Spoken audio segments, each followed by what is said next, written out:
it's Gordon here from Maxxeweb. Today we're going to talk about what you will see when you first log into a Maxxeweb backend, the CMS system or content management. First of all, you need to scroll to the bottom of the page of your website. In the bottom right hand corner you'll find a login link. When you click that login link, that will take you to the sign in page.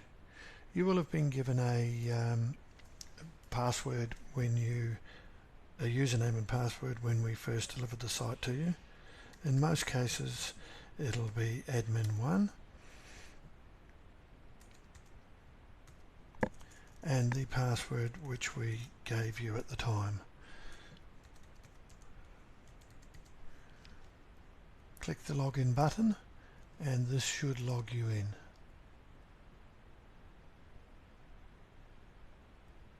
Once you're logged in, you'll see a number of things that seem to be the same.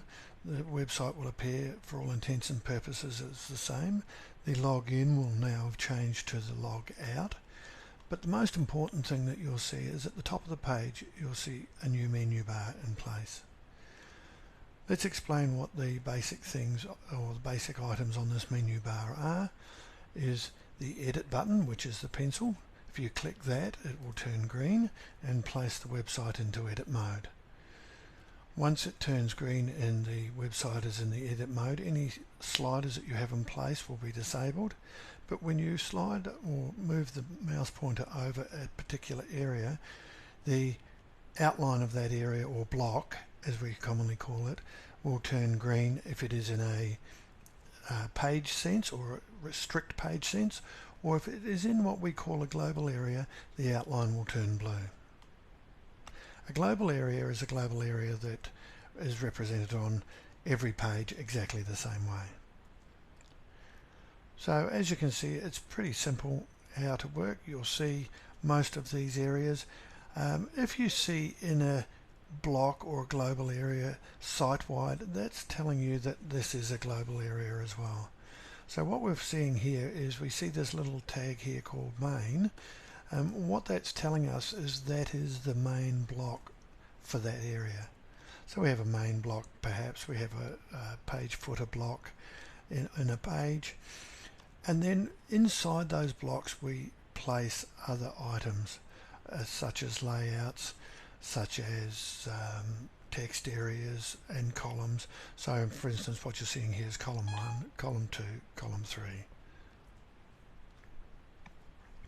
That's all there is really to show you in the edit mode. Switch it out of edit mode.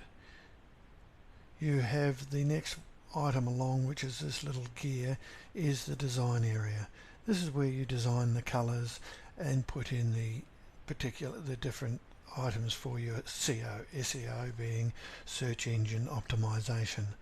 You've more than likely heard people talk about keywords, meta tags, those sorts of things.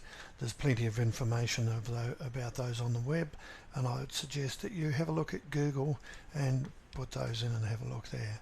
So you've got the design area, you've got the SEO, you've got the attributes of each page, caching, permissions on each page, the version that you're dealing with, and of course if you want to remove a page, you've got delete page there. In the design settings you have a full page and the types of layout in the body. So you've got a full page, you've got a blank, you've got a left sidebar, you have a right sidebar, and if you want to customize the theme within the website, being the colors and how the text is presented, click on the customize tab on the theme and this will take you into the theme mode. Once in the theme mode, you can select a number of various preset themes or backgrounds. We've selected Night Road consequently, or you can change anything within those themes, the colors of the headings, the text types, etc., purely by clicking on the item and making the changes as desired. So in a text, for instance, you have the type of text that you may want, you have the color that you may want to change it to, the font sizes, the font weight, etc. So it's pretty well 100% changeable for yourself. Okay, the next item that you have in the customize area of course is the SEO, and the SEO is where I said before we would put the meta title, the meta description, keywords, etc. And these can very well be explained by a simple Google of the comment. There is an attributes page where you can edit the attributes, so you can exclude it from the navigation, for instance, page lists, etc., which department it belongs to, the locations. There's quite a bit that you can achieve in there, and this is all explained in the manual, which is downloadable from the Maxxeweb website. Caching, it's always important to have caching switched on. This will speed up the website. Permissions, they're pretty well self-explanatory. If you allow different people to edit the website, you need to switch this on and off here. The version that you're operating will give you the version history or the update history. And of course a delete page, which we won't delete the page.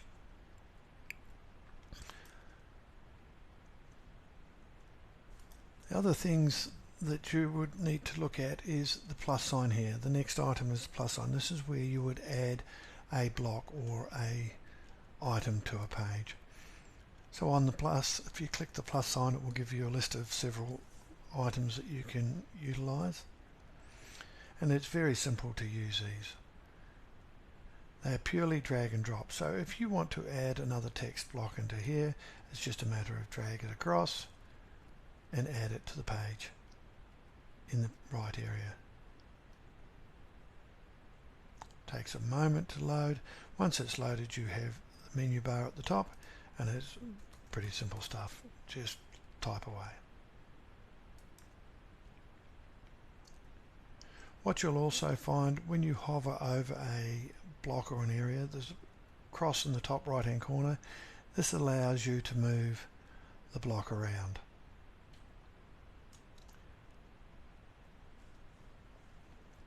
To a new location.